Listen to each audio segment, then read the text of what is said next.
Bueno, ya estamos grabando también. Y entonces, bueno, primero vamos a comenzar a presentar a nuestro compañero Gabriel, que es una eminencia en el neuromarketing, no solamente a nivel europeo, sino que tiene una experiencia tremenda, quizás de las personas más expertas en distintos sectores de la neuroeconomía en Latinoamérica.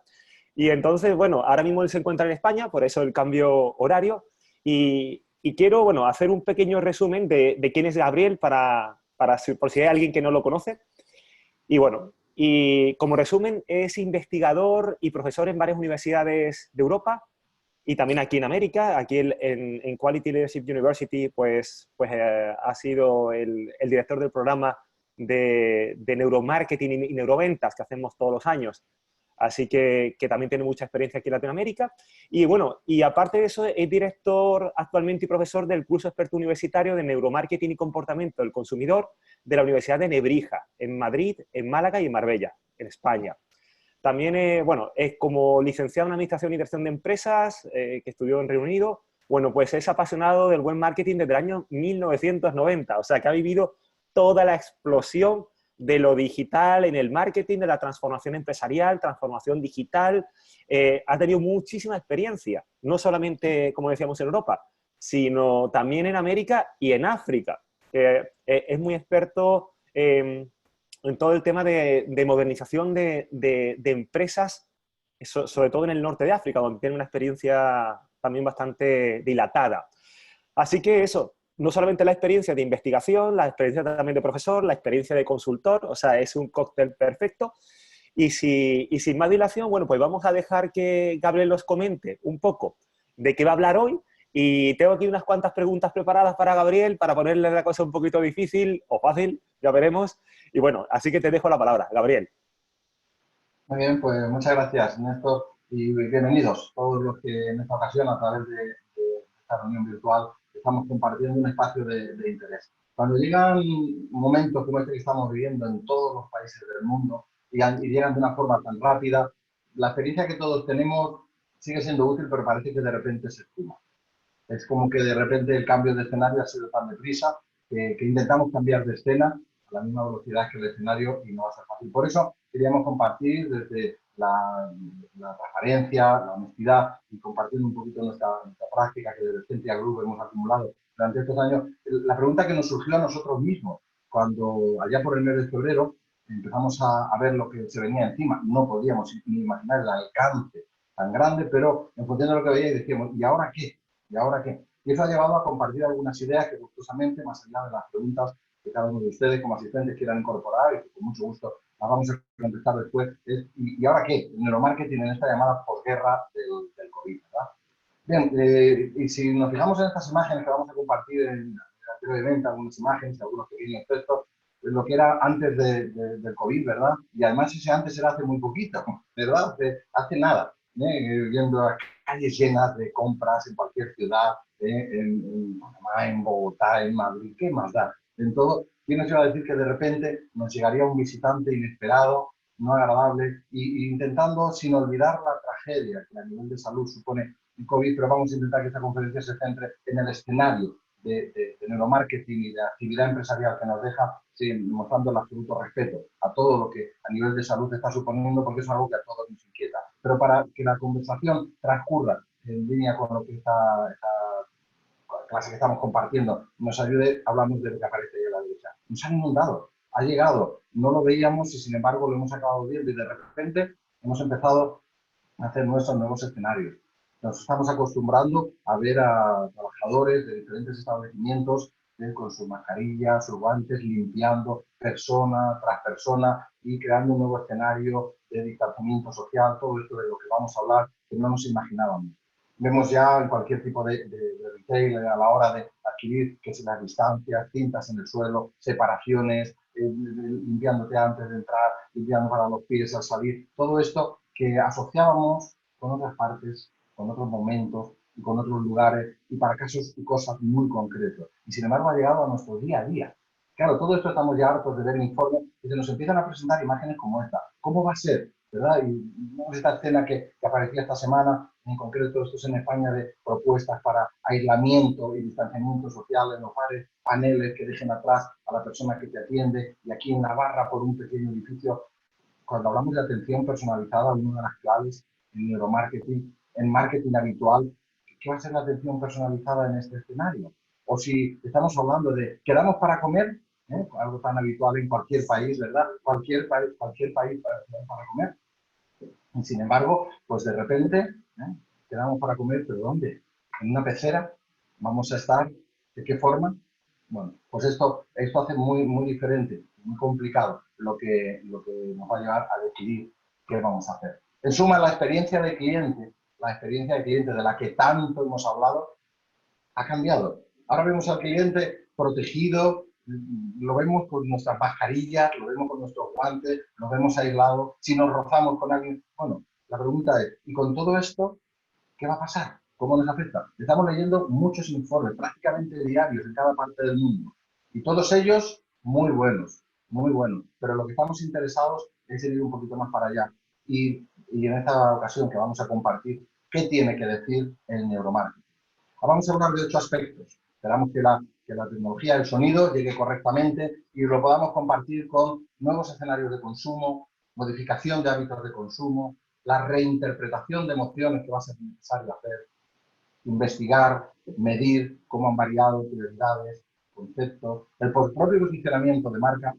Un aspecto importante que ya hace 10 años se investigaba, que era el del sistema inmunitario conductual. ¿Qué tiene que ver ahora mismo con todo esto? El factor precio, la mejora de la economía o la mejora del consumo. ¿Qué va a ir antes? Y sin duda, si esto es una oportunidad. Entramos en ello, ¿parece?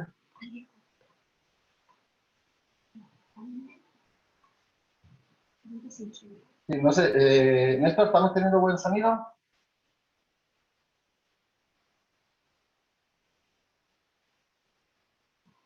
Pues espero alguna indicación de Néstor para poder pasar a la primera de esas preguntas que Néstor nos ha preparado.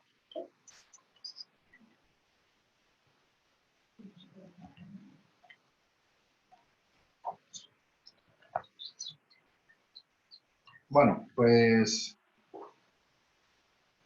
no te vimos, Néstor, pero tú me dices Ay, si... perdón. Sí, me están comentando los asistentes que si te podrías acercar un poquito más al ordenador, a la computadora, para oír menos eco. O sea, aunque esté sentado cerca y demás, creo que se Sí, va... no, no hay problema. Pues, no sé, ¿se me oye mejor así ahora? ¿Se me oye mejor así? Ahora un poquito mejor, ¿verdad? Sí, bueno, porque tengo el micro aquí al lado y el sonido normalmente funciona bien, así que vamos a ver si no es hoy el día que nos hace alguna Vale. Ahora parece que pérdida de calidad. Vamos a sí, están intentar. comentando los participantes que sí, que se oye mucho mejor. ¿Se oye Bueno, mejor pues ahora? Lo ponemos así. fantástico, sí, muchísimo mejor. ¿Vale? Entonces, este es Bueno, el asunto. Bueno, pues vamos allá. sí, Muchas pues gracias. empezamos y eso, vamos a empezar un poquito con las preguntas. Por supuesto, si alguien tiene alguna pregunta, dejaremos la segunda parte, sobre todo para cualquier tipo de inquietud, ¿no? Y cualquier tipo de duda que vaya surgiendo. Y bueno, pues básicamente, como ya ha comentado Gabriel, está existiendo un cambio de paradigma, ¿no? Un cambio en nuestro entorno social, cultural, económico, en nuestro día a día, familiar, en el trabajo. Y bueno, y realmente el neuromarketing lo que nos está permitiendo es poder aplicar al marketing el conocimiento que tenemos del cerebro humano, que posiblemente sea el área de la ciencia que más ha avanzado, que más ha evolucionado en los últimos años, superando incluso a la robótica, la inteligencia artificial, la nanotecnología, temas de los que tanto se habla, ¿no? Entonces, la neurociencia nos permite, a pesar de conocer mucho más lo más complejo que hay en el universo conocido, que es el cerebro humano, sin embargo, nos está aportando todavía muy poco, por desgracia, la empresa. O sea, todos los demás elementos de la ciencia están impactando muy directamente en la empresa, pero sin embargo, el estudio del cerebro humano, dentro de lo que es llamada la neuroeconomía, que afecta no solamente al neuromarketing, neuroventas, al neuroemprendimiento, neuroliderazgo, la neuroeducación de la que ahora estamos todos hablando. Se habla mucho de neuro, pero realmente es un apelativo que creo, Gabriel, no sé si nos puedes comentar, que está un poco prostituido, ¿no? Parece que todo lo neuro queda como algo de moda y, sin embargo, hay mucho más allá, ¿no? Realmente tenemos que ser serios en algo tan profundo como el cerebro humano y cómo puede aplicarse eso a la empresa en momentos actuales, ¿no? ¿Cómo crees que eso, que tenemos que aplicar ese conocimiento que tenemos ya de los últimos 20 años tan importante del cerebro humano, cómo tenemos que aplicarlo a los momentos actuales, estos momentos de cambio que estás observando? Bueno, pues hay que aplicarlo. El neuromarketing nunca fue una moda, es verdad que ha ido creciendo. La neurociencia aplicada a la gestión de marketing, que coloquialmente llamamos así. Necesitamos adaptarnos a estos nuevos escenarios y el neuromarketing nos va a decir mucho. No porque sea una solución milagrosa, ni una panacea, ni mucho menos. Estamos hablando de algo mucho más importante que eso. Hay nuevos escenarios de consumo, tanto generales como específicos. Hay cuestiones como las que compartimos en la pantalla que el cambio es tan radical que las tenemos que investigar para saber qué está pasando dentro del individuo. En muchas de nuestras investigaciones solemos definir coloquialmente que el neuromarketing no deja de ser un medio para llegar a un fin. Y es un medio que mira más por dentro, a través del individuo, para poder actuar mejor por fuera, desde la empresa. ¿Y cuándo vamos a tener un escenario más necesario de investigar y actuar con agilidad que el que por unas causas u otras nos ha llegado? Todas las medidas de protección, las limitaciones de aforo, nos van a acompañar durante varios meses. No estamos hablando de un periodo de confinamiento, como todos ya hemos descubierto, sino vamos a seguir viendo distanciamiento social. Nos vamos a acostumbrar, ¿verdad?, a llevar nuestros guantes, a llevar nuestra mascarilla. Y si ya cualquiera de ustedes ha tenido que hacer una jornada en el exterior de compras con ello puesto, verá que no es lo mismo estar 2 horas haciendo compras con mascarilla y guantes que cuando nos movíamos libremente. Espacios comerciales adaptados al nuevo escenario. Y entonces la pregunta es, el regreso a la tienda física. ¿Cuándo se va a volver a la tienda física? No cuándo se van a abrir las puertas. ¿Cuándo es la fecha a partir de cuál las tiendas pueden abrir? No, el neuromarketing nos va a ayudar a investigar los comportamientos que van a venir después, porque de forma progresiva los clientes volverán, pero no van a volver los mismos clientes. ¿Y a qué? ¿A qué nos tenemos que acostumbrar en la tienda física? ¿Qué va a pesar, la necesidad o la comodidad? La comodidad pasa a ser sacrificada. Durante mucho tiempo, la parte de necesidad de una compra ha estado interiorizada en lo más profundo del subconsciente. Había otros valores de marketing sensorial que se han estado acompañando en la experiencia del cliente, pero de repente esa variable que tanto nos ha movido casi desaparece. ¿De qué forma se va a regresar a la tienda física? Solos, acompañados, con horarios limitados, cuando ya podamos ir los que queramos, cuando queramos y a la hora que queramos. En realidad, ¿cómo lo vamos a hacer? Es un nuevo escenario de consumo que va a haber que investigar sí o sí, porque no tiene nada que ver en algunos aspectos con el que teníamos antes. Otra cuestión, ¿cómo van a maximizar las tiendas y el retail en general, los servicios de compra online y la recogida en tienda? Este es un servicio que recientemente, en los últimos años, muchas cadenas han ofrecido, como el que vemos aquí en pantalla, ¿verdad? Clica y recoge, una gran cadena de consumo, ¿verdad? Compro tranquilamente online, voy a la tienda a recoger, la tienda que tengo más próxima, a mi lugar, mi ubicación, a recoger el producto. Esto era un valor añadido absolutamente complementario a la presencia física en la tienda, a ir a comprar. ¿Y ahora qué va a pasar? Esta es una herramienta que va a haber que maximizar la posibilidad de mantener el contacto físico con el cliente, pero responder a su deseo de una menor estancia en el punto de venta. No es una cuestión solo de lanzar el servicio. Esto lo podemos hacer, sino cómo vamos a prestar el servicio. Cuando venga el cliente a recoger, ¿será una ocasión de interactuar o será sencillamente un te lo entrego y te vas? Hay que reflexionar, hay que repensar todos estos conceptos. Va a haber que crear un retail seguro, pero con una variable que seguro que todos ustedes ya han identificado. Que lo sea y que lo parezca. Esto no lo estamos inventando en esta sesión, seguro que todos ustedes lo conocen, pero la experiencia de compra no será satisfactoria si en mi subconsciente como consumidor lo sigo percibiendo como un deporte de riesgo. Y algo de eso va a quedar dentro de nosotros. En tiempos de incertidumbre necesitamos buscar empresas, lugares, sitios donde productos, donde podamos confiar.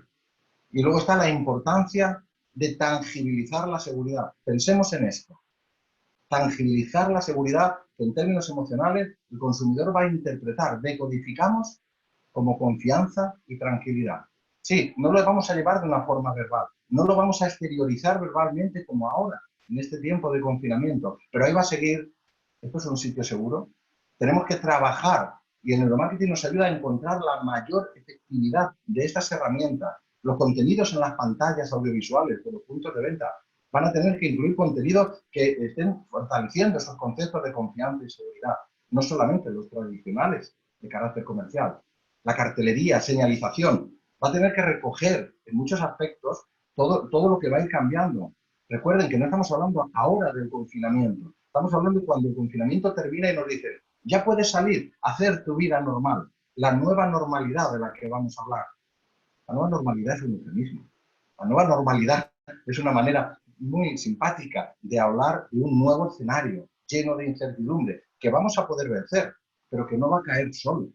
La interacción con el personal de ventas, ¿cómo va a ser? ¿Cómo vamos a hacer? Para si todo el mundo que nos atiende está a 2 metros y no podemos cruzarnos, no podemos intercambiar proximidad, ni una prenda, etcétera, etcétera. Todo esto forma parte de algo que va a tener que cambiar de forma literal y no solamente el primer día. La accesibilidad dentro de la tienda, la movilidad que se tenga, cómo se colocan las estanterías, los lineales. Todo esto hasta ahora lo hemos estado haciendo todos en nuestras empresas. Ustedes lo han estado haciendo también en las suyas, pero lo hacemos con un criterio de experiencia de cliente que de repente alguien nos lo ha cambiado. Íbamos para allá y de repente nos han cambiado la dirección.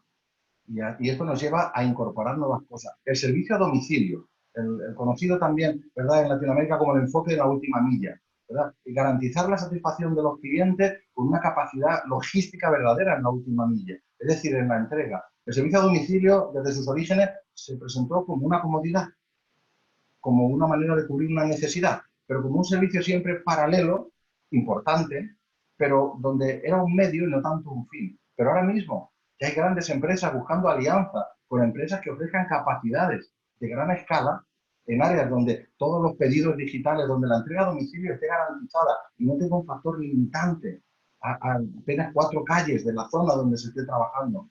La seguridad en el reparto, hacer al producto que se reparte tangible, que destaque que es una práctica de entrega segura, que no estamos transmitiendo virus. Estamos recibiendo en nuestro blog consultas durante esta semana muy sorprendentes a este respecto. ¿Cómo se va a asegurar que no haya transmisión de virus? ¿Cómo puedo saber yo que?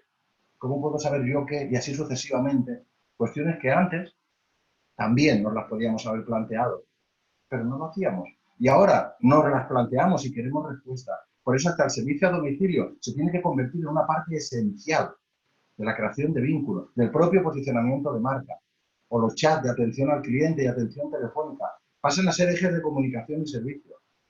Estoy de acuerdo, Sí. pensarán ustedes, ¿verdad? Y estoy de acuerdo con ello que esto siempre ha sido importante. No estamos diciendo que hasta ahora no se hacía bien y ahora habrá que hacerlo bien. Lo que estamos insistiendo es que a partir de ahora hay que hacerlo diferente y con una intensidad mayor, así como la mejora de los canales digitales, algo que desde Centria Group trabajamos desde hace mucho tiempo y donde en otros seminarios web de la pasada semana mi compañero Néstor nos habló de forma muy enriquecedora sobre este asunto. Las compañías que no tengan una adecuada presencia digital o tengan un enfoque suficientemente centrado al cliente en este aspecto, ya han sufrido con el confinamiento y van a seguir sufriendo las consecuencias del coronavirus. No es un tema solo de si estamos o no estamos aquí, es dónde estamos y el cómo lo vamos a hacer. El neuromarketing nos va a dar respuesta. Y no estamos diciendo esto en un sentido meramente comercial. Estamos hablando de una herramienta. De la misma manera que si alguien tuviera que apretar un tornillo y lo estuviera haciendo con los dedos y le costase, y alguien le ofreciera un destornillador. Al final el objetivo es apretar el tornillo. El objetivo no es el destornillador, estamos de acuerdo, pero la neurociencia es una herramienta que nos ha ayudado mucho en los últimos años y ahora nos va a ayudar aún más si cabe para que podamos apretar correctamente ese tornillo sin lastimarnos y con la precisión debida. Una última Fantástico. reflexión en esta Así. pregunta, en la Sí. modificación de hábitos de consumo. Solamente un estudio que se ha publicado ayer mismo, SADE publicaba este estudio sobre consumo. En resumidas cuentas, apenas el 10% de la población de los países más afectados va a quedar económicamente igual. Un 45% va a quedar mucho más vulnerable, pero también mantendrá de forma más vulnerable su estabilidad. Pero el otro 45% de la población va a quedar en una situación mucho más precaria. Esto va a afectar al consumo, a la manera de comunicarnos y de entendernos. Por lo tanto, sí hay una modificación de escenarios a la que sí o sí tenemos que responder y el neuromarketing nos va a ayudar. Fantástico, Gabriel, muchísimas gracias. De hecho, tenemos aquí una pregunta que nos está haciendo Ginés, pero antes de lanzarla, quiero que respondamos a una pregunta, a un test que va a salir ahora mismo en pantalla. Estoy ahora mismo activándola, que va a ser sobre cuánto tiempo pensamos que va a durar esta etapa. Entonces, vamos a ver, aquí estoy lanzando la pregunta, y sería, ¿cuánto tiempo crees que habrá transición hasta volver a un ciclo económico normal? ¿De 3 a 6 meses, de 6 a 12, de 1 a 2 años o 2 a más años? A ver qué vamos respondiendo. Actualmente somos 41 participantes aquí en Zoom y 82 en YouTube. Así que vamos a ver. Parece que hay un claro vencedor. Ahora veremos cuál es, lo vamos a desvelar.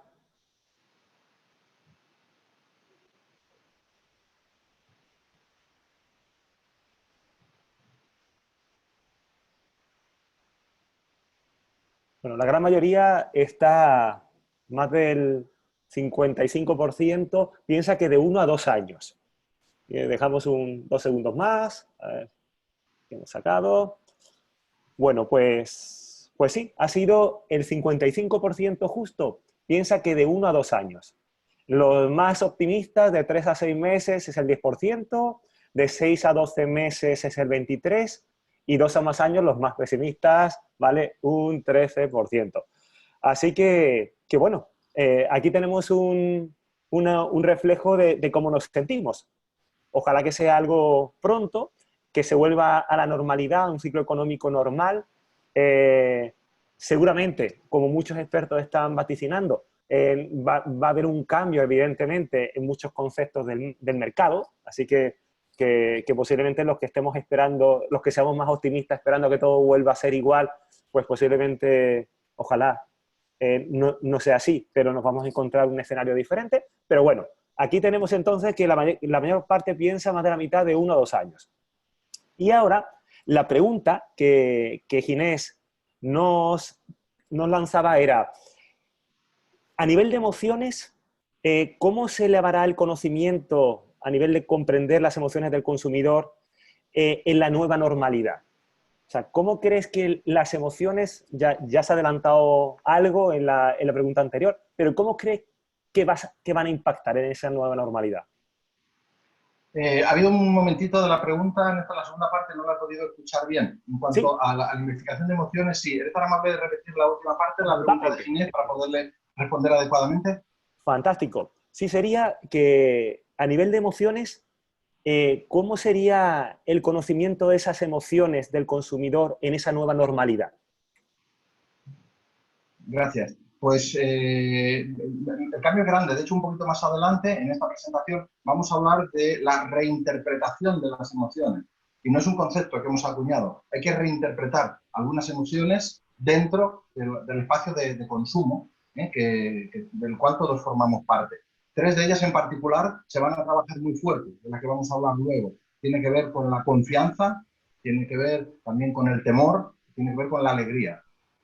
Elementos que influían directamente en algunas de estas emociones antes han perdido fuerza. Y esto va a requerir, de hecho, la primera semana de marzo, ¿sabes?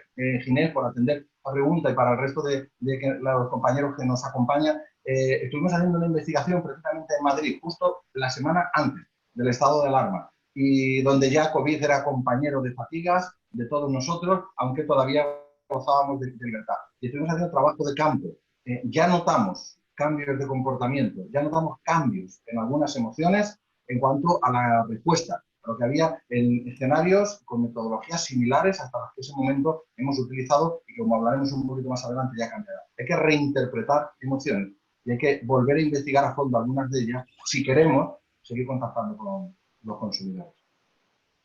Fantástico, genial. Y tenemos otra pregunta vinculada con el que estamos oyendo mucho sobre el impacto en la actividad comercial, en la comunicación empresarial, en el consumo para, para los próximos meses.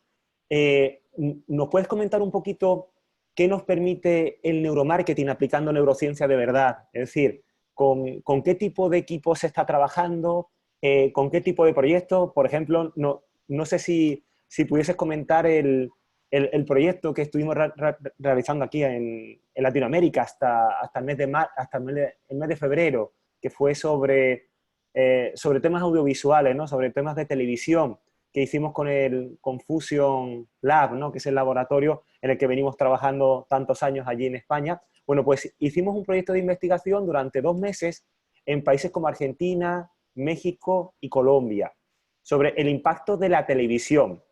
En ese tipo de proyectos, por ejemplo, para poder comprender al consumidor hoy día qué tipo de tecnologías se emplea, cómo se puede aplicar no solamente al mundo de la comunicación, sino también al mundo del retail, del consumo masivo, de la actividad comercial. Bueno, pues la metodología, un poquito más adelante hablaremos. Una investigación de neuromarketing tiene 3 partes, para ser específico al contestar. Una es la propia definición de los objetivos, en resumidas cuentas. Eso antes se marcaban los objetivos. En la etapa del post-COVID, esos objetivos hay que readaptarlos, pero seguimos teniendo objetivos. Segundo es la metodología. La metodología como tal ha sufrido cambios. Ya hemos preparado, desde lo más sencillo hasta lo más complejo. Desde lo más sencillo es a la puesta en escena. Por ejemplo, nosotros los trabajos de campo los hacemos siempre en escenarios reales. No trabajamos dentro de un laboratorio. Si queremos medir comportamiento en una tienda o el comportamiento en una peluquería o en un museo, vamos con la unidad móvil a medir en ese sitio, en el lugar donde se produce la experiencia de compra, uso o la prestación del servicio. ¿Qué significa? Que ya todos nuestros técnicos, a partir de ahora, hemos tenido que equiparlos, no solo con las mascarillas adecuadas que aseguren tanto la emisión como la recepción de lo que pueda haber, junto con las mascarillas, los debidos guantes y unas distancias que hemos tenido que reambientar y con una limpieza antes de que cada participante se siente. Esto altera un poco los biorritmos y hemos tenido que cambiar una metodología, no me extiendo en detalle, para que mantengamos el contexto adecuado, porque tenemos que seguir midiendo en escenarios reales. Los dispositivos, seguimos trabajando con iTracker, a nivel tanto iTracker móvil como iTracker fijo. Seguimos trabajando con electroencefalógrafo, ¿no? Con lo que son neurosensores para toda la actividad cerebral. Seguimos trabajando con la actividad electrodermal, lo que tiene que ver, todo ello de forma simultánea, a la vez. Y en todo esto estamos aplicando las medidas, ¿no? de distanciamiento y acompañamiento que este proceso exige. Y, por supuesto, con el análisis de expresión facial. El análisis de expresión facial es uno de los que actualmente se ha visto más afectado. Cuando estamos midiendo con mascarilla, el análisis de expresión facial no hace falta ser un erudito para saber que se nos ha estropeado la mitad de la prestación, ¿no? que tenemos. Pero eso no cambia, pues la parte principal de los datos no ha sido nunca el análisis de expresión facial, es una herramienta de acompañamiento. Así que seguimos trabajando con las 5 herramientas, pero con puestas en escena algo diferentes, pero sí mantenemos que sea en escenarios reales. Si no, estaríamos adulterando el proceso completo. Y el resultado ya va siendo positivo. Como decía en esta misma investigación que mencionaba Néstor y lo que hemos estado midiendo en España durante el mes de marzo, ya hemos notado con esa misma metodología algunos cambios y evolución en algunos comportamientos en apenas en lo que fueron esas 2 primeras semanas. Estamos deseando desde la próxima semana poder reanudar algunas mediciones de trabajo de campo donde seguro que vamos a encontrar sorpresas. Fantástico, genial. Me están comentando algunos de los asistentes, Gabriel, que todavía se oye con mucho eco. ¿Habría alguna posibilidad de que te acercaras al equipo, aunque estés sentado? O algún manos libres, algún auricular. Pues espérate un segundito, voy a intentar Sí, levantar porque tengo un sí, dispositivo aquí al lado, pero sí, vamos, claro, si sí. me No, concedéis un segundo, por favor, que tengáis el... si te puedes o colocar unos auriculares, a lo mejor con eso mejora, o sentarte cerquita del equipo, con eso yo creo que el micro ya lo detecta sin tanto eco, que se oye bastante eco. Mientras y eso, vamos, si hay alguna otra pregunta, podemos irla resolviendo. Y bueno, y quiero contar un poco, mientras Gabriel prepara el equipo, que los distintos proyectos de investigación que hemos realizado no solamente en América, sino en otros continentes, lo que nos ha ocurrido es que lo que pensaba el usuario que sentía, muchas veces no era lo que sentía realmente. Tenemos muchas anécdotas, incluso aquí en Panamá nos ha ocurrido en muchas ocasiones, ¿no? de personas, sujetos que participan en la investigación, que cuando se les pregunta sobre cómo sienten emociones respecto a algo, pues nos demuestran de forma verbal un comportamiento que no tiene nada que ver con aquel que se detecta a través de ciertos patrones, tanto con los neurosensores, con los eye trackers, incluso con el GSR o con microexpresiones faciales. Es decir, que muchas veces el cliente ni dice lo que siente, sobre todo eso no ocurre mucho en política, con neuromarketing político, ni sabe lo que siente, que es lo peor, ¿no? Porque básicamente sabemos que existe un gran componente subconsciente en nuestras decisiones y eso lo estamos viendo con cantidad de estudios. Así que muchas veces el preguntar directamente a través de encuestas, focus group y entrevistas, es necesario complementarlo con técnicas que aportan mucho más valor interno, mucho más valor vinculado con lo más interno del ser humano y con eso nos da una cantidad de pistas increíbles sobre cómo realmente tenemos que atender a ese consumidor y a ese nuevo consumidor que vamos a tener ahora en la etapa del post-COVID, ¿no? Así que no sé si a Gabriel ya tienes el equipo ya más cerca. Sí, bueno, lo tengo, lo que he hecho es elevarlo porque aunque la cámara Ah, la tengo alejada, pues habitualmente la perfecto. tengo a esa distancia, pero el equipo lo tengo aquí al lado, no sé si suena mejor. Perfecto. Ya se oye mucho más claro, ¿verdad? No sé si alguien puede comentarme si se oye más claro. Yo, por lo menos, sí lo oigo un poquito más transparente el sonido. Súper, sí. Están diciendo que... Perfecto, muchas gracias. Esto es el poder del directo, ¿no? Las cosas del directo. Es una Bueno, maravilla. pues Muchas gracias a todos por vuestra paciencia. sí, fantástico. Bueno, se escucha ya muy bien, perfecto. Otra preguntita que tenemos aquí acumulada era que se está oyendo hablar muchísimo del sistema inmunitario conductual. ¿Puedes explicar a la audiencia qué es y cómo se verá afectado? Pues sí, mira, bueno, vamos un momentito hacia adelante, ¿vale? Para esto, porque creo que es interesante el verlo bien. El sistema inmunológico conductual hace apenas 12, 13 años que se empezó a investigar y de repente la llegada de COVID lo ha convertido en algo a tomar muy en cuenta.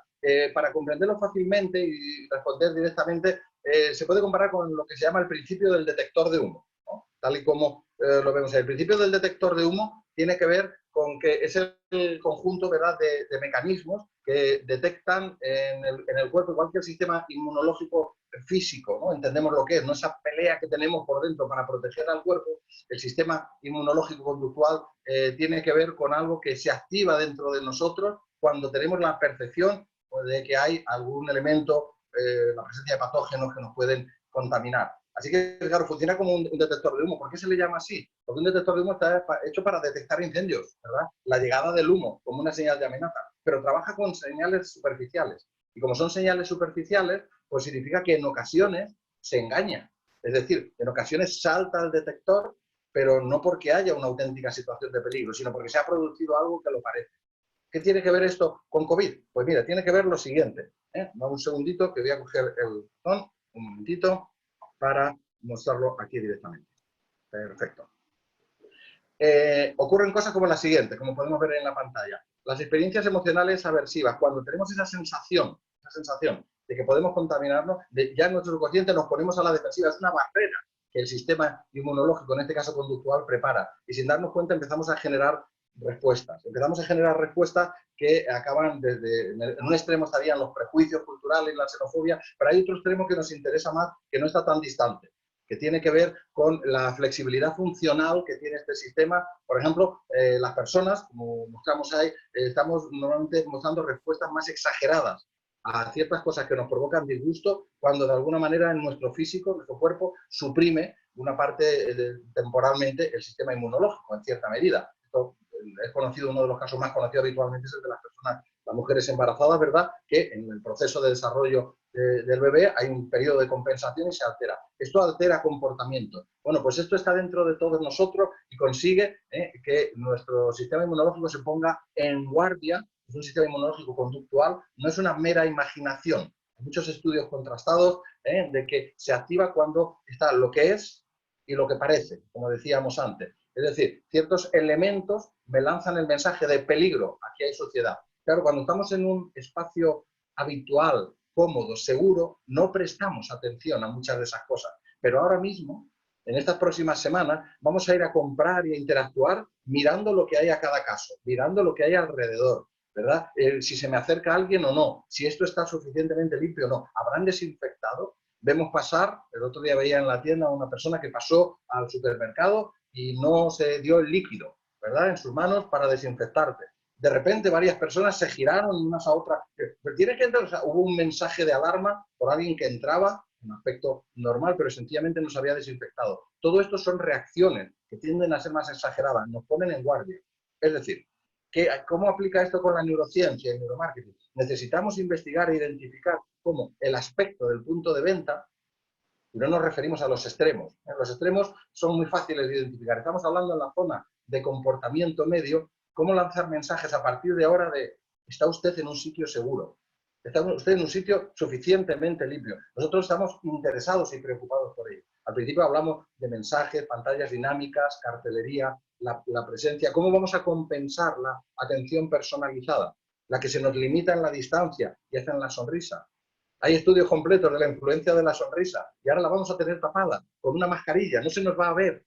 Y entonces, ¿cómo vamos a compensar? Se trata de que el tipo de atención prestada, el equipamiento que maneja la tienda y toda una serie de elementos con los que hemos convivido, aunque sean buenos, pueden estar lanzando mensajes que activen el sistema inmunitario conductual y, en consecuencia, generen respuestas. Esto no es una tesis o una teoría que se está planteando, sino es algo ya suficientemente estudiado y acreditado. Lo que ocurre es que hasta ahora, en estos años, no había habido un escenario tan específico para analizarlo e investigarlo como el que se nos acaba de poner por delante. Lo que es y lo que parece a la hora de percibir, recuerden las tres emociones que hemos hablado: confianza, muy vinculada a la seguridad, temor, inseguridad, y lo que tiene que ver con la alegría, vinculada al optimismo o al momento o al, en resumidas cuentas, ¿merece la pena? De eso estamos hablando. Fantástico, Gabriel. Bueno, pues antes de seguir con las siguientes preguntas, ya han llegado 8 preguntas, ¿vale? Las vamos a ir desgranando ahora poquito a poco. Vamos a lanzar una encuesta que nos pregunta exactamente, ¿crees que el consumidor va a cambiar en la etapa post-COVID? Es decir, cuando pasemos esta pandemia, ¿va a cambiar mucho, algo o nada? Tiene mucho que ver con aquello que nos ha comentado el profesor Carrascosa. Ya estamos, ya hay 20 votos.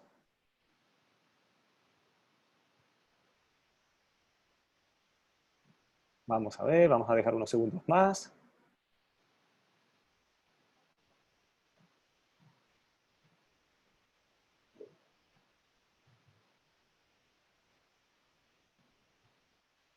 Pues bueno, parece que ha ganado con un 77% el mucho. O sea, va a cambiar mucho. Y algo el 23%. No hay nadie que piense que no va a cambiar nada en el consumidor. Así que yo creo que el mensaje lo tenemos claro, ¿no? No hay nada mejor como la inteligencia colectiva, ¿no? El que estemos todos aquí dándole vueltas a la cabeza, ¿no? Así que bueno, que o nos adaptamos a este cambio o tenemos el riesgo de perecer como empresarios, ¿no? Así que muy importante, muchas gracias por compartir ese resultado. Y bueno, y vamos a iniciar, si quieres, Gabriel, con algunas preguntas muy interesantes que están haciendo los participantes. Excelente. Una de ellas, por ejemplo, nos están haciendo una pregunta sobre el tema de pricing, o sea, el tema del precio, que es una de las áreas más complejas dentro de la economía, ¿no? ¿Cómo va a influir este cambio de paradigma con respecto al comportamiento del consumidor? ¿Cómo crees que va a cambiar en cuanto al concepto de precio, que parecía que era una de las joyas de la corona dentro de la economía y del marketing? ¿Cómo va a influir? Pues los indicadores en los que probablemente todos coincidiremos van a ser claros. Una cosa es como nos gustaría y otra cosa es lo que va a ocurrir en los sectores de consumo más calientes. Recientemente, la pasada semana, el sector de retail en moda, por ejemplo, en España, solicitaba a las autoridades suspender la campaña de rebajas, ¿no?, de precios bajos, que se produce normalmente en la época de verano aquí en España, ¿no? En otros países cambian los meses, pero es algo bien conocido, lo que sería el equivalente para julio y agosto. Para poder proteger los precios, el Estado no va a venir a determinar el comportamiento del consumidor. No es algo que se puede regular con leyes. Los precios, en algunos sectores, va a haber una auténtica guerra de precios, porque las razones son obvias. Unos sectores van a tener más presión que otros, ciertamente, y algunos puntualmente se van a reforzar en estos próximos meses. Pero sectores como todos ya conocemos, el turismo, la moda, ciertos tipos de ocio y una larga lista de sectores, sin duda van a tener que batallar en precio por una razón muy sencilla. Y la razón es que va a haber que estimular demanda. Va a haber que estimular demanda, que si no, no se va a producir. No estamos hablando de solamente pelear porque lo que se va a consumir, vengas a mi tienda en vez de ir a la del otro señor para consumirlo. No, se trata de decir, ven a una tienda. Y el factor precio, desgraciadamente, va a cobrar de nuevo una fuerza aún más relevante, que ya no va a ser solamente un elemento de comparación entre propuestas, sino un elemento para atenuar la repercusión económica y para establecer un merece la pena que va a venir regulado por el precio. Así que por razones diferentes de las que habitualmente trabajamos en marketing, el precio en los sectores centrales de consumo, en retail y en otro tipo de sectores que también se manifiestan en consumo de mucha rotación, va a ser un factor clave. Un factor que va a obligar a armonizar para que quede algo de rentabilidad, porque los excesos que se han acumulado ahora mismo de producción tendrán que salir, pero no se puede hacer todo por bajo rentabilidad. Es toda una operación complicada que las empresas van a tener que barajar, pero que estar, va a estar. Fantástico, muy bien. Nos pregunta Manoj, esa pregunta creo que va un poquito más por la introducción que hice respecto a cómo está influyendo el neuromarketing, pero si Gabriel, si quieres también aportar algo, nos está preguntando qué nos puede compartir de inteligencia artificial y data analytics, cómo podemos tener acceso a esta tecnología, nos la recomienda ya o debemos seguir esperando. Bueno, como yo abrí ese melón, perdón, pues, pues realmente la inteligencia artificial y el data analytics se está empleando ya por parte de casi cualquier compañía, aunque no lo sepamos. De hecho, cualquier consumidor también lo está viviendo, lo está sufriendo y lo está aplicando, ¿no? Porque al final somos todos víctimas, conejillos de indias de estas tecnologías disruptivas que están cambiando la forma de comunicarnos, la forma, por ejemplo, de hacer marketing si nos enfocamos más en esto, ¿no? Por ejemplo, cualquier compañía que esté aplicando una campaña de Google Ads, que esté trabajando en campañas de Facebook, en Instagram, están trabajando ya de forma indirecta con este tipo de tecnologías, ¿no? Existen, no solamente yéndonos a los grandes, a los gigantes de los medios que ya están utilizando la inteligencia artificial, pues están utilizándose, pues por ejemplo, para todos los CRMs convencionales, ya tienen un componente bastante avanzado de inteligencia artificial, inteligencia de negocios, inteligencia predictiva inclusive y demás, ¿no? O sea que realmente todo eso ya lo tenemos en nuestro día a día, está funcionando. Está funcionando y al final, pues tenemos que convivir con eso.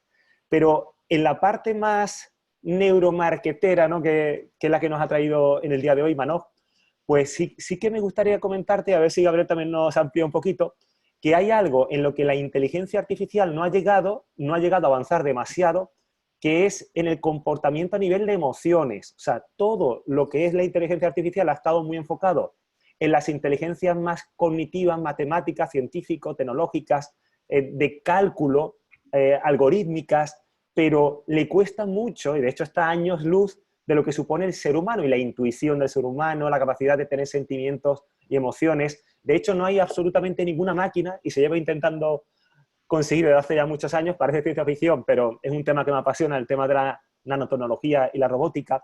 No hay ninguna máquina actualmente en la faz de la Tierra que haya podido sentir dolor.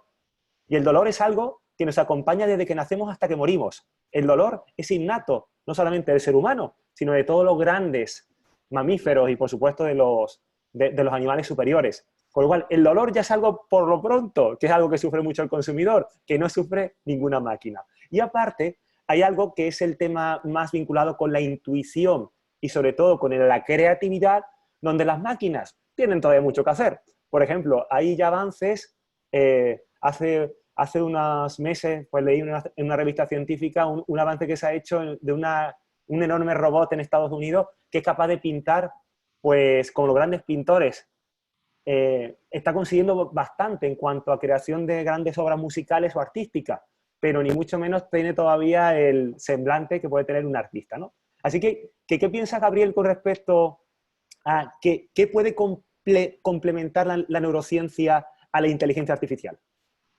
Pues después de esa buena explicación, Néstor, que es exactamente así, está muy nítida y muy clara, la neurociencia ya se está implementando y completando, se ha integrado en esos sistemas de medición. Es decir, es una actividad paralela que se integra, es otra pieza del puzzle con la que ya se está trabajando en algunas grandes cadenas de retail donde hacemos mediciones. Los datos que presentamos, además de ser interpretados por el departamento de marketing, son fundidos con el resto del Big Data que se está recogiendo, porque mientras que mucha de esa información tan necesaria que tú acabas de mencionar nos habla de elementos cuantitativos esenciales para tomar decisiones, la neurociencia aporta elementos cualitativos, que no solamente el qué o el cuánto, sino el por qué ocurre y qué es exactamente lo que detona emocionalmente que eso ocurra. Por eso al final no son dos caminos, no es escoger dos rutas y vamos a ir hacia el norte o hacia el sur, sino es escoger más bien exactamente cómo fusionarlo para hacer la ruta mejor, más rápido y de forma más intensa. Fantástico, genial. Decía aquí Raquel, decía, pareciera que sienten ustedes, y parece que no lo ha confirmado la encuesta que hicimos después, que el cambio va a ser una tendencia permanente porque todas las propuestas parecen a muy largo plazo. Decía, me he acordado cuando lo he leído, me he acordado de una frase famosa de Heráclito, de Éfeso, que decía que lo único permanente es el cambio. Y el problema que hemos tenido, creo, no sé si Gabriel, si coincides conmigo, es que hemos vivido en los últimos 30 años, en los últimos 30 años de digitalización, hemos vivido unos momentos demasiado pacíficos a nivel empresarial, unos años donde realmente hemos cambiado poco a pesar de que la tecnología ha cambiado mucho. Ha cambiado mucho más rápido la tecnología o el consumidor que lo que ha cambiado la empresa. Es decir, la empresa se ha relajado y ha aportado, y no digamos ya gobiernos, los gobiernos han ido todavía más lento que las empresas, ¿no? Entonces, como que las empresas han estado adecuadas a un ritmo mucho más lento que el que han cambiado en las tecnologías, ¿no? Y en este caso el conocimiento del cerebro. Como decíamos, casi no se ha aplicado todavía nada de todo lo que se ha avanzado a estudios de neurociencia a la empresa. Entonces, ¿qué piensa Gabriel con respecto a lo que nos pregunta Raquel? Este cambio del COVID que nos va a obligar a adelantarnos al 2030, a la fuerza, ¿vale? Impulsados, como empujados, ¿no? ¿Piensas que va a ser bueno para la empresa para obligarle a que innove, a que se adelante a los cambios, a que sea más predictivo, a que sea más proactivo y menos reactivo? ¿Qué piensas? Muchas gracias, Raquel, por la pregunta. Va a ser un cambio duro, pero va a ser un cambio bueno. Va a ser un cambio que va a llegar en unas dosis que probablemente hubiéramos agradecido que llegara en dosis un poquito más atenuadas en cuanto a intensidad y a tiempo. Quizá por otro camino, no lo vamos a discutir. Pero sí, obliga a una serie de cambios que van a ser buenos. Muchas de las cosas que ahora se están cambiando no se van a quedar para siempre. Pero sin ánimo de pretender ser exacto, aproximadamente la mitad de las cosas que se van a implementar en la próxima semana, de las próximas semanas, van a desaparecer de nuevo. Pero aproximadamente la mitad de las cosas que se van a implementar se tienen que quedar, porque la humanidad ha aprendido que esto puede volver a ocurrir y que la próxima vez que ocurra no puede volver a ser tan dramático y nos puede pillar descuidados y por la espalda, hablando ahora de ámbitos empresariales, insisto, manteniendo el respeto para temas de salud, pero concentrándonos en esta parcela. No puede volver a ocurrir, no puede volver a hacer una demostración de ejercicio de falta de previsión. En esta primera podemos decir que no nos lo esperábamos o que no lo sabíamos. Cuando vengan otras parecidas, de una forma o de otra, en un país o en varios, no podemos decir que es la primera. Entonces se ha aprendido. Bueno, algunas de las cosas que mostrábamos en las imágenes del principio, esos paneles de metacrilato, separando una pequeña mesa de 4 personas en 4 cubículos, todo eso igual que llega se marchará. Primero porque se demostrará que no es tan necesario como eso, pero segundo aparecerán elementos. Uno tan sencillo como el de la limpieza. Cuando uno se siente a comer en un panel, un cubículo de metacrilato que ya haya sido y que no se puede limpiar aparte de desinfectar permanentemente, la sensación será tan inadecuada, será tan de no merece la pena, que sencillamente no contribuirá al funcionamiento del negocio. Así que hay cosas que según van a llegar, pronto las vamos a ver desaparecer, porque es una aplicación desmedida, y no hablo ahora de la medida sanitaria, porque a mí no me corresponde opinar, sino de la tensión que se ha generado todo el tema. Pero hay otra serie de cosas que sí se van a quedar. sabemos que podemos comprar de manera, se está descubriendo la utilidad de la digitalización, se está descubriendo que podemos comprar de otra manera, se está descubriendo otras utilidades y otras fórmulas para hacer el día a día, hasta en el teletrabajo, que ha sorprendido. Muchas empresas han visto que se pueden hacer las cosas de otra manera, que se puede trabajar con oficinas diferentes, que se puede variar escenarios laborales diferentes, de manera que hasta ahora quizá muchos no nos habíamos atrevido y de repente hemos visto que es posible. Por eso no somos pesimistas. Yo particularmente en el equipo de Centria Group somos realmente muy positivos y por eso la conclusión de esta parte, en lo que estamos hablando, termina con esto es una oportunidad para crecer. Creemos en ello, pero no será porque la miremos con atención, sino porque actuemos con intensidad y lo hagamos desde un cierto grado de sosiego. El escenario actual ha dinamitado el sosiego. Como se suele decir en muchos países, en algunos casos está corriendo como pollo sin cabeza. Se trata de recuperarlo. Es verdad que la situación lo justifica porque el golpe ha sido brutal, pero iremos a una serie de escenarios. Tenemos que utilizar el aprendizaje para que se quede con nosotros y para que todos vayamos mejor en el futuro. Fantástico, muchas gracias. Una preguntita muy concreta y la verdad que ataca a uno de los grandes cambios que estamos teniendo, sobre todo en estos días de confinamiento, de cuarentena, que pregunta Juan, que dice, es importante el marketing digital, eso es indiscutible, pero ¿cómo ha quedado el face-to-face? O sea, algo tan importante como ese cara a cara. ¿Piensas, Gabriel, que deberíamos abandonarlo, abandonar ya esa idea? ¿Ya ha venido para morir el face-to-face? Una buena pregunta. Está planteada en muchos sitios. Yo creo que el cara a cara, ese face-to-face, que fuera parte de las relaciones humanas, no puede desaparecer, no va a desaparecer. Y si alguien lo deja desaparecer, tendrá que volver a él, porque es imprescindible. Somos personas y el concepto de compra, uso, consumo, servicio pasa por la persona, al igual que en tantas otras prestaciones. El asunto es cómo vamos a tangibilizar ese cara a cara. Lo digital, como decíamos, ya no puede ser un complemento de las empresas. Es una parte esencial que algunos ya trabajaban bien y ahora están trabajando mejor.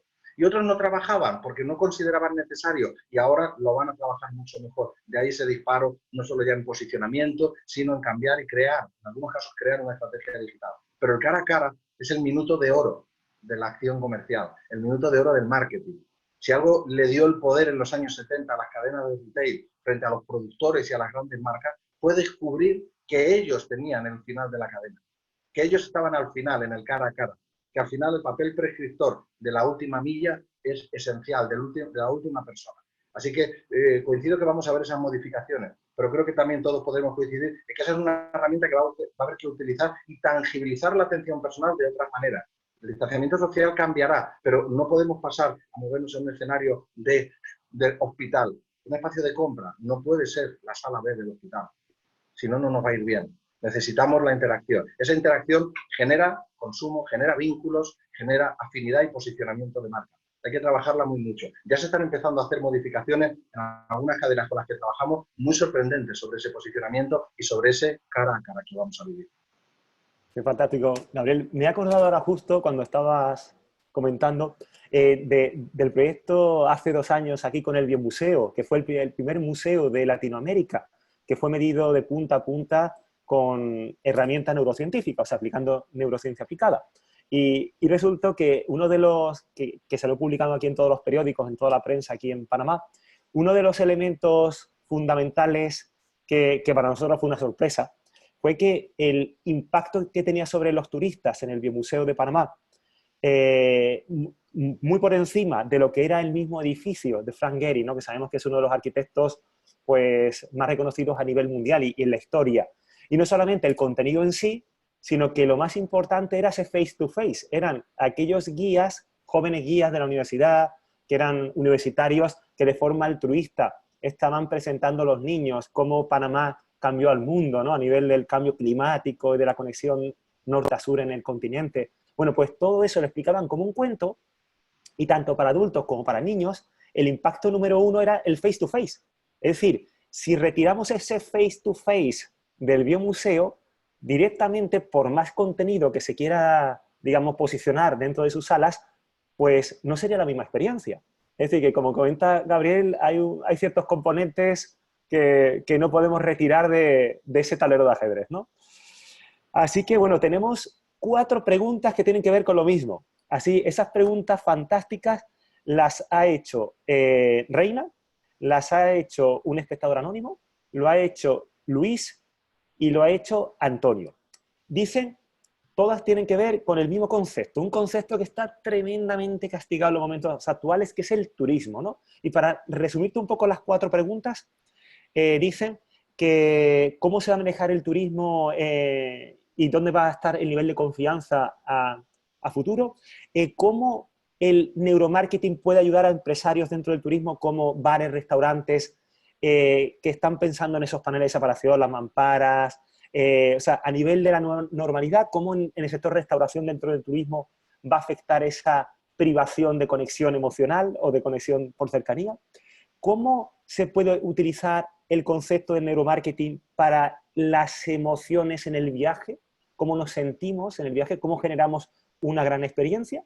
Así que te dejamos todo el bloque de turismo, donde sé que tienes bastante experiencia.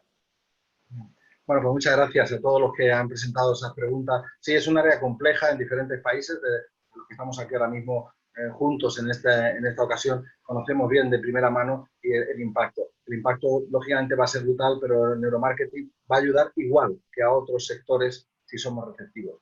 Una de las primeras cosas va a ser dejar aterrizar un poco esta situación, y no me refiero al mero paso del tiempo, sino a no pretender dentro del propio sector forzar situaciones. Sí puede ser adelantar apertura, pero no crear situaciones donde para atraer generamos incomodidad. El turismo cubre una necesidad. Hacer turismo para el ser humano no es una actividad residual, más allá de las posibilidades y de los poderes adquisitivos. Es una necesidad. Hay que dejar que esa necesidad vuelva a fluir y hay que trabajar el concepto de seguridad y la frase merece la pena es una frase que el turismo tiene que trabajar. Ahora mismo se han desarrollado ya algunas iniciativas que estoy viendo en algunos sectores vinculados al turismo, en algunos países, que me inquietan. Ruptura de precios total, el conseguir que venga alguien como sea, a lo que sea. Entiendo esa angustia porque todos en nuestras empresas estamos sufriendo un impacto, ¿no? Claro que sí, es comprensible, no estoy haciendo una mención crítica de eso, créanme. Pero tenemos que apelar al papel de necesidad que el turismo tiene. El neuromarketing nos está ayudando y nos va a ayudar a medir cuál es la experiencia del cliente que viene. Los clientes que hacen turismo comprenden lo que ha ocurrido, porque los clientes que hacen turismo son ustedes y soy yo y es Néstor. Somos personas normales, sabemos lo que ha ocurrido. No damos alojamiento a marcianos, damos alojamiento a humanos. Es decir, que las personas van a volver y en cuanto se vaya abriendo ese proceso lo vamos a tener. Lo que tenemos que estar es preparados y trabajar la seguridad y la confianza, pero sin renunciar a cuáles eran las razones por las que antes se hacía turismo, porque esas mismas razones son las que van a volver a traer los turistas. Cuidado, que no hemos cambiado de planeta, que estamos en el mismo. Entonces tenemos que recoger las variables. No se puede echar al fuego el plan de marketing y crear un plan de marketing en turismo post-COVID, como si tal cosa. Tenemos que coger los valores, las fortalezas con las que hemos estado trabajando y en algunos países de forma excelente, para ahora ver cómo se adaptan esas estrategias, cómo se adapta la comunicación. No podemos hablar como si aquí no hubiera pasado nada. No podemos hablar al turista como si todo estuviéramos en el momento, como si estuviéramos en el año 2019. Tenemos que hablar en el 2020 y aceptar una progresividad. Pero sí que es cierto, créanme que en la medida que el sector y algunas partes se vayan comunicando, van a conseguir que esa decisión de volver se pueda adelantar más o menos. El atraer al turismo no va a ser solo cosa de los gobiernos. Claro que las políticas estatales pueden ayudar y deben ayudar, pero no va a ser solo cosa de los gobiernos, va a ser también cosa de la estrategia de la que todos recibamos. Y el turismo sigue teniendo un lugar esencial en el espacio de ocio y consumo del ser humano y el cruce internacional de destino. Entonces, hay que trabajar para que eso vuelva sin fingir que no ha ocurrido nada. Utilizar las herramientas de neuromarketing, por ejemplo, para ver, citaban esto, cuando hicimos el trabajo en el biomuseo, lo interesante fue el valor que tenía ese contacto personal. Seguir trabajando en la identidad del lugar, la identidad de las personas, seguir trabajando las fortalezas, lo que emocionalmente se consigue. Recuerden que de las 3 emociones más destacadas que se van a reinterpretar, con las que ya estamos trabajando, recuerden cuál era, ¿verdad? La del temor, la que tenía que ver con la confianza vinculado a la seguridad y la alegría. Necesitamos mensajes de alegría que no tiene que ver solamente con un falso optimismo. Tiene que ver con dar razones para seguir siendo lo que somos en ciertos aspectos y poder trabajar desde ello. Se va a conseguir. pero hace falta frenar algunos ímpetus de ruptura de precios, del todo vale porque todo no vale. Hace 2 semanas, aquí mismo en la ciudad desde que le hablo ahora mismo, en Málaga, se planteaban acciones locales, para intentar que las personas de la ciudad ocupen espacios hoteleros.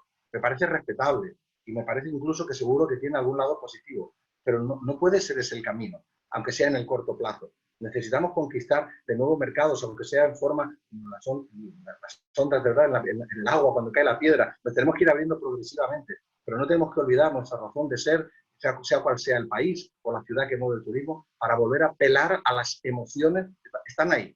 Tenemos que buscarlas por otro medio. La neurociencia ya nos está ayudando a identificar con algunos trabajos que vamos a realizar en destino y en origen. Se van a poner en marcha unos trabajos donde se va a medir en origen, donde está el mercado emisor de turistas, qué es lo que a partir de este escenario, a partir de este verano, las personas están buscando para hacer una comparativa emocional con los estudios que se hicieron, por ejemplo, el año pasado.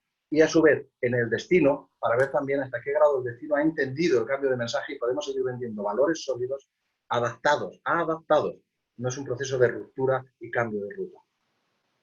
Perfecto.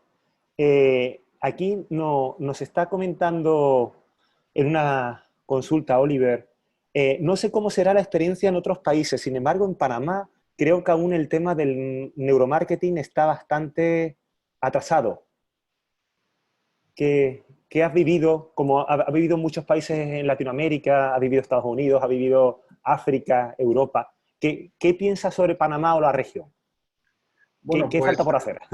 Pues gracias.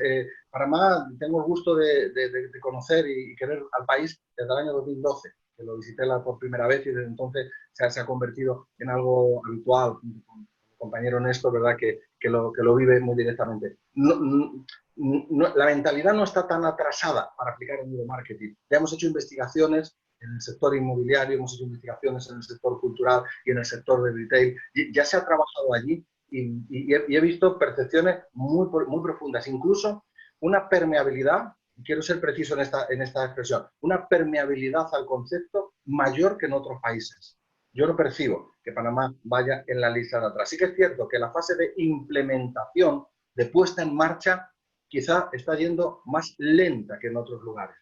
La puesta en marcha en neuromarketing, siempre recuerden, lleva estas dos variables. No es una cuestión de conocimiento, nada más. Es una cuestión que tiene que ver con permeabilidad al concepto. La permeabilidad, si yo parto por el interior de que, bueno, esto tampoco hace tanta falta, bueno, esto es una moda, esto es... Pero yo sé lo que hay que hacer, si yo tengo mucha experiencia. Hombre, si un país o un sector se cierra así, mal asunto. Yo en Panamá he encontrado permeabilidad al concepto, insisto, mayor que en otros países. Y únicamente hay un ritmo de implementación más lento que el que probablemente sería deseable, porque donde ya se está haciendo se consiguen resultados, no se consiguen milagros, se consiguen resultados, se consigue rentabilidad, se consigue comunicar más y mejor. Por lo tanto, Panamá puede perfectamente, si sigue este derrotero en el que va a la vuelta de un par de años, ser un país que esté en cabeza junto con otros en la zona implementando neuromarketing para beneficio de las empresas y de los consumidores. Que esto no es una batalla con un ganador, es una batalla con el mercado y aquí hay dos ganadores. El mercado como tal, las empresas y los consumidores. Fantástico. Muchas gracias, Oliver, porque has hecho varias preguntas y la verdad no sabía por cuál empezar, pero muy buenas. Está comentando cómo el neuromarketing puede influir en un mercado mucho menos tecnológico como es el mercado agrícola, el mercado de producción de alimentos, ¿no? Donde en Panamá sabemos que tenemos un déficit de producción agroalimentaria bastante importante, somos un país muy dependiente de todo lo que viene de fuera. Y dice, ¿y cómo puede afectar en la cadena de, por ejemplo, ciclos de siembra, cosecha, logística, distribución, venta, almacenamiento? Es decir, ¿cómo puede afectar esto a sectores como el agrícola que no son tan tecnológicos y cómo podemos aplicar ahí el neuromarketing? Bien. Una de las muchas cosas que el COVID y el post-COVID ha dejado claro es lo que se ha dado en llamar actividades esenciales, que ya eran esenciales. No se han nombrado ahora, sino que se han reconocido. La actividad de producción agrícola, alimentación, todos esos procesos que en diferentes países son procesos relativamente olvidados en algunos casos, quizás no digo que no sean valorados, pero quizás no en la justa medida, el COVID nos ha puesto en actividad esencial. Es la gran oportunidad. es la gran oportunidad. Las actividades, más allá de lo digital, la comunicación no está reservada para un sector. Quizá el sector de producción original, vamos a hablar en agricultura, en cualquiera de sus variables, es un sector que no se ha apoyado tanto en lo digital, y no me refiero por inversión en cantidad, digo por su propia fe y confianza en que es una herramienta que les ayude a estar presentes en la batalla del mercado. Y creo que a partir de ahora lo va a hacer más y mejor. La producción agrícola es una parte esencial, el cómo se hace, el quién lo hace. Como sabrán, en España en los últimos años, muy poquito, por ejemplo, el sector, vamos a decir parecido, ¿no?, de producción ganadera, ha puesto en valor ese trabajo y ya nos hemos acostumbrado a ello. Ya no vemos el producto envasado al final, los lácteos y otro tipo de productos, sino estamos trabajando permanentemente con mensajes y comunicación que la marca nos da, que tiene que ver con el origen, con quién lo produce, con quién hay detrás, con cómo se hace, con lo que se ha dado en llamar bienestar animal. Yo estoy absolutamente convencido que el sector agrícola es absolutamente válido para hacer ese desarrollo. No solo para gritar estoy aquí, sino para, con el mismo volumen que otros sectores, decir estoy aquí, lo que hago es necesario, pero se tiene que poner en valor. Y la neurociencia, el neuromarketing aplicado, es una herramienta absolutamente igual para ustedes. Créanme que no estoy haciendo un comentario de carácter comercial. No es un espacio comercial que estoy utilizando para vender nada. Se lo digo de corazón. El sector agrícola tiene que incorporarse a comunicar quién es, qué hace y por qué debe estar en la mesa, no solamente ya de consumo literal, sino de un mercado a la hora de poner en valor. Hacer un cierto desarrollo más intenso de marcas de origen, no propiamente marcas comerciales, marcas de origen, y que la figura del productor se tangibilice. Es un mercado muy atomizado y hay que darle fuerza, aunque esté compuesto por múltiples actores. Eso nos va a dar mejores resultados. Y recuerden, el escenario post-COVID ha puesto eso en actividades esenciales. Hay que aprovecharlo. Y a partir de ahí vendrán las mejoras en la comunicación para hacerlo, que son las mismas herramientas que si en retail o en cualquier otra actividad la neurociencia está dando herramientas útiles para trabajar mejor y de forma más rentable, en ese sector que usted ha mencionado es absolutamente igual. Fantástico. Y ya tenemos la última pregunta, porque ya nos hemos demorado en el tiempo, ya hemos superado las 10, perdón por robarle estos minutos, ¿no?, tanto a ustedes como a Gabriel. Bueno, nos pregunta Mariela, ¿cómo usar el concepto de neuromarketing en bienes raíces de manera que los clientes nos busquen sin que sientan falta de empatía? Así que, como sé que tienes bastante experiencia, Gabriel, con todo lo que no solamente es neuromarketing inmobiliario, sino también neuroarquitectura, que ahora se está poniendo, está tomando mucha fuerza en ese sector, ¿qué nos puede decir sobre el sector inmobiliario? Bien, pues el sector inmobiliario, más allá de la coyuntura económica, sigue siendo un sector muy agradecido para las prácticas que la neurociencia nos está dando. En algunos casos en los que hemos trabajado ha sido necesario cambiar un poco la perspectiva de qué es lo que queremos vender y cambiar el rol, cambiar no lo que vendemos, sino el cómo lo queremos comunicar. Ya no me refiero por bien o por mal, que se comunica bien, sino a las emociones a las que queremos apelar. Normalmente en el sector de bienes raíces aparecen varios perfiles muy específicos, sea cual sea el perfil del cliente objetivo. Y en todos ellos la neurociencia está ayudando. Las compras por inversión, las compras por uso, disfrute, o las compras por terceras razones, para mediar en estos últimos 2 minutos, ¿verdad? Entonces, la estrategia de neurociencia se aplica pensando en estos 3 niveles. No se aplica como una misma. No se trata de convencer a quien lo hace por mera inversión de las utilidades del uso-servicio o viceversa. Hay que crear líneas paralelas, tampoco hay que atomizar mucho, apenas estoy hablando de 3 líneas de comunicación, donde el valor de la marca apele a lo que estamos destacando, confianza y seguridad. Pero al final tiene que haber, recuerden una frase que no es un eslogan, en el cerebro cuando procesamos información y emociones, también en el sector de bienes raíces, al final el cerebro hay una parte muy recóndita que si lo oyéramos hablar, lo que pasa es que no lo hacen alto, dice, ¿merece la pena? O sea, procesa, recibe información sensorial, estímulos, lee, hemisferio cerebral derecho, izquierdo, hace todo eso que ustedes saben. Pero al final acaba en un sitio en el que dice, ¿merece la pena? Ese es el momento de decisión. Necesitamos argumentar para que el merece la pena no es igual en un proceso que otro.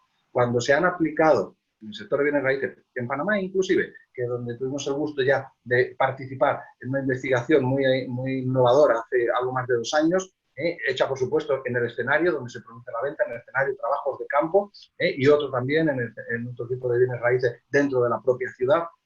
El resultado fue, con datos diferentes, similar.